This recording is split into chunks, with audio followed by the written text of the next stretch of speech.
Hi friends, అందరికీ నమస్తే. మన కావేరీ కంపెనీలో అయితే బంపర్ ఈ సంవత్సరం కొత్తగా అయితే షీడ్ వచ్చింది. ఆ బంపర్ మేమైతే చేను దగ్గర వేసినాం. చేను దగ్గర ఏంగా 2-3 ఇత్తులు మిగిలిన ఉండే మా అమ్మ ఇట్లా ఇంటి ముంగట అయితే వేసింది. చూడొచ్చు ఫ్రెండ్స్, అసలు దీనికి మందు లేదు, ఇప్పటి వరకు మసాలా లేదు, ఏం లేదు. ఎట్లా కాసిందో చూడండి. అంటే రైతులు అనుకుంటారు ప్రతి ఒక్కరు చేనులో వేసిన తర్వాత దాట్లు పోతుంటే చాలా బాధపడి దాట్లు వేస్తూనే ఉంటారు. అట్లా దాట్లు వేసుడు కాకుండా కొంచెం మనకు గాలి తలిగి ఇట్లా కొంచెం దూరం దూరం ఉంటే ఎట్లా కాసిందో ఒకసారి చూడవచ్చు. చెట్టుకు మాత్రం వేయిస్తే మనకి 100% వంద వంద మనకు 100 కాయలు అవుతున్నాయి. ఆ కాయ సైజు కానీ జామకాయలు లెక్క అయింది. కింద గిట చూడవచ్చు మనము.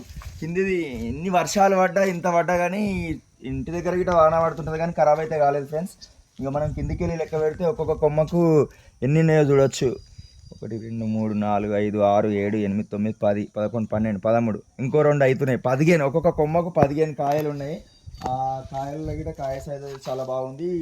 ప్రతి ఒక్క రైతుకు తెలియజేయడం ఏమనగా బంపర్ అంటే కావేరీ కంపెనీ సీడ్స్ వాళ్ళది బంపర్ గిట చాలా బాగున్నది. కాయ సైజు గిట జామకాయలు ఎక్కువ ఉన్నది. ఒక్కొక్క దాంట్లో 1 2 3 4 5 పాయలు అవుతున్నాయి.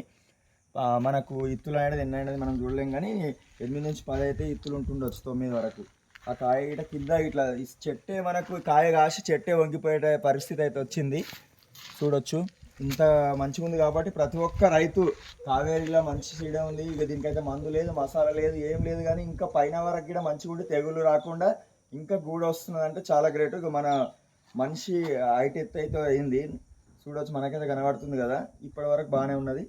ప్రతి ఒక్క రైతన్నలు తెలుసుకొని కావేరీ కంపెనీ వాళ్ళు మంచి ఎర్లీ మంచి షీడ తీస్తారు. కాబట్టి ఇదైతే బంపర్ వాళ్ళది. మేము ఒకటి ఇత్తి అయితే వేసినాము.